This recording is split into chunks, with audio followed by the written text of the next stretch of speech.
The Man Next to You. Original stories of ordinary people in extraordinary hours. The ones history forgets to name. Season 2, The Long Road Down. Episode 6, The Sea. You smelled it before you saw it. After all the miles of nothing but cold and cordite and diesel and the iron smell of the snow, the wind came up the road one morning carrying something different, something wet and weird and alive. And Sergeant Earl Hennessy lifted his cracked face into it and knew, before his eyes confirmed it, that they had reached the sea. You smell that, Cooley? The boy lifted his head. 18 years old going on 100, the soft green country boy, long gone, replaced by this, lean and hollow-eyed and quiet, a man the mountain had finished making. He breathed in, and something moved across his ruined face that Hennessy hadn't seen there in weeks. Salt, Cooley said. That's salt, Sarge. That's the ocean. That's the ocean, Hennessy said. That's the way home. Keep walking. Almost there. Almost there. He had said almost there so many times down the long road that the words had nearly stopped meaning anything. At every switchback, every perimeter, every cold black hour he'd said it to keep the men moving. Almost there, a lie that was also a promise. But now, for the first time, with the salt in the wind, it was simply true. They were almost there. They had come down off the mountain. They had walked the whole long road down, and it had not killed them, and there was the sea. The road came out of the hills at last and ran down toward a port, and there, spread out at the water's edge, was the most beautiful thing Hennessy had ever seen, which was an ordinary thing, which was ships. Gray ships, ranks of them, riding at anchor in the cold harbor, and the docks alive with the great patient machinery of getting an army off a hostile shore. Cranes and landing craft and lines of trucks and men by the thousand coming down out of the mountains the same way Hennessy's squad was, the whole trapped force converging here at the bottom of the long road, pouring toward the boats that would carry them out. It should have looked like a defeat. They had been surrounded, cut off, driven down a mountain by an army many times their size. But it did not look like a defeat to Hennessy, and it never would, because of the one thing that mattered, the one thing he checked now, the way he checked it every dark hour of the whole road down. He counted his squad. He turned around on the road above the port, and he counted them. Every man, the way he had counted them after the first night of bugles and every night since, his heart in his throat through every face. And they were there. Thinned, frostbitten, half dead on their feet. Pulaski limping on feet that the corpsman had saved, riding now on a truck and complaining steadily, which meant alive. Cooley walking. The others, his others, the men the mountain had wanted and not gotten. Not all who'd started the road were standing. He knew exactly who wasn't. He carried their names and would carry them the rest of his life. But the ones the cold had taken were not left.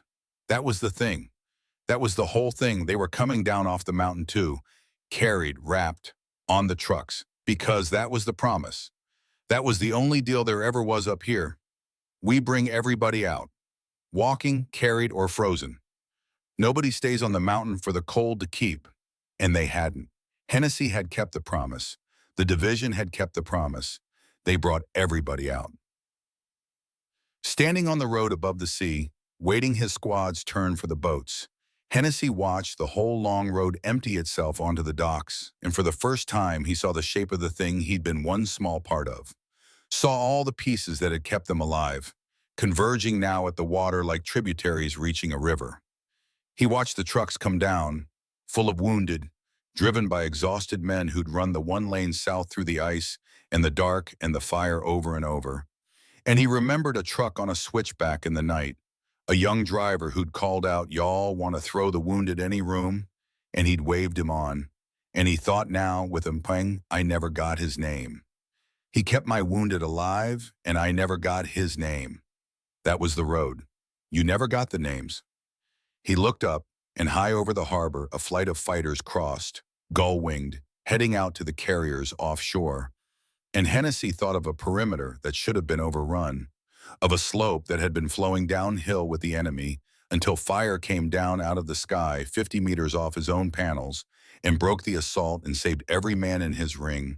And he remembered standing up in the open snow and saluting an airplane whose pilot he would never meet. And he raised his hand to the sky now. Again, to all of them, I see you. Thank you. I'm sorry I never knew your name. He passed an aid station near the docks, a last one, a corpsman working a litter line, loading the herd onto the boats. And among the litters, wrapped in a blanket, warm now, alive, was a young enemy soldier going onto the same ship as the Marines, his hands no longer white. Hennessy looked at him a long moment. The boy who'd come down out of the hills to kill them, freezing in canvas shoes, kept alive by a corpsman who'd lent him his own heat, going out on the same boat.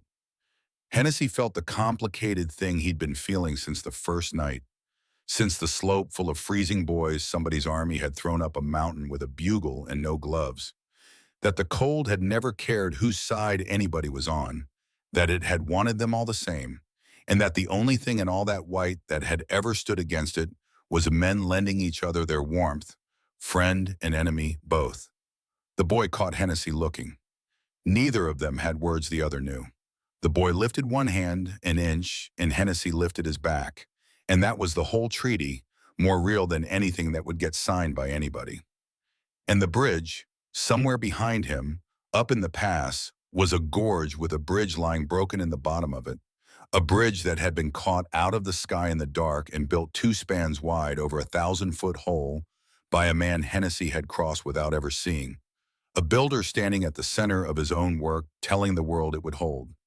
Hennessy had walked that bridge in the gray dawn with his squad, steadying coolly by the strap, and he had not known whose hands laid the steel under his boots. The road. You never got the names. None of them had known the others. That was the thing Hennessy understood, standing above the sea with the salt in the wind. Each of them had only seen their own small piece. The pilot in his freezing cockpit, the corpsman turning himself into a stove, the driver with both hands locked on the wheel, the engineer at the edge of the void, the rifleman counting heads. None of them had seen the whole, and it had taken every one of them, each doing the next thing and taking care of the man next to them, to turn the long road down into a thing that an army walked to the sea instead of dying on a mountain. Only the sea had ever shown him the shape of it, only the end of the road. Sarge, coolly beside him, looking out at the gray ships. We made it. We actually made it. We made it, Hennessy said. I keep waiting to feel happy about it. The boy's voice was careful, the way it had been since the first night, the way of someone whose furniture had been permanently rearranged. I thought I'd feel, I don't know, we got out. Why don't I feel like we won? Hennessy looked at the kid, at the hollow eyes, at the man the mountain had made out of the boy who'd asked, where are we even going on a ridge in the dark a lifetime ago? Because winning isn't the word for it, Hennessy said. We didn't win this, son. Nobody won this. We didn't let the mountain keep us. That's a different thing than winning. It's smaller and it's harder, and it's the only thing that was ever on the table up there. He put his hand on the boy's shoulder. You want to know what we did? We came up that mountain, a bunch of men, and the cold and the dark and the bugles tried to take every single one of us, and we brought everybody out, the walking and the hurt and the ones we lost. Every one of us is coming down off that mountain to the sea. That's not winning. That's better than winning. That's keeping faith with each other when there was every reason in the world not to. Cooley was quiet a long moment, looking at the ships. Take care of the man next to you, he said finally, almost to himself. The thing Hennessy had said to him on the ridge the first morning.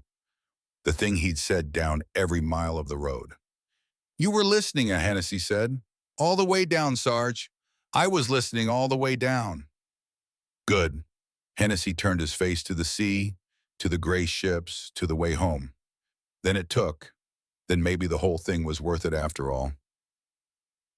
The boats took them off that cold shore, the walking and the carried and the frozen, the wounded and the whole, and the refugees too, the old men and women and children who'd come down the long road alongside the army, crowded onto the ships in their thousands, the war having decided to happen in the middle of their lives, and the Navy deciding, at the end, not to leave them on the beach for it. Everybody out. The promise stretched even to them. Earl Hennessy stood at the rail as the ship pulled away and watched the frozen mountains fall back into the gray, the long road shrinking behind him, the place that had wanted him and his men and not gotten them. He was so tired he could not feel his own face. Beside him, a boy he had watched become a man looked back at the same mountains, and somewhere below them on the same ship a corporal with saved feet was complaining about the chow, which meant alive, the best sound in the world, and the ship carried all of them out toward the open sea and the long way home. He went home that next year and got older, the way the lucky do. He married and worked and fixed the porch at last and raised children who could not imagine him young or cold, and he told almost none of it.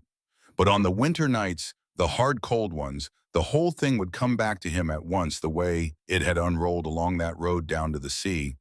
The bugles in the dark and the slope full of freezing boys. The airplane he never met saluting back. The corpsman lending his heat to friend and enemy alike. The driver who kept the road open, and the engineer who caught a bridge out of the sky and a count every night.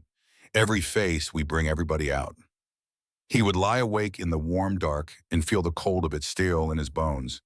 And he would think about the men beside him on that mountain, the ones who lived and the ones whose names he carried, and the strangers all down the road who kept them alive and never traded names, and he understood, the way you only understand looking back, that it had never been about the mountain or the enemy or even the cold.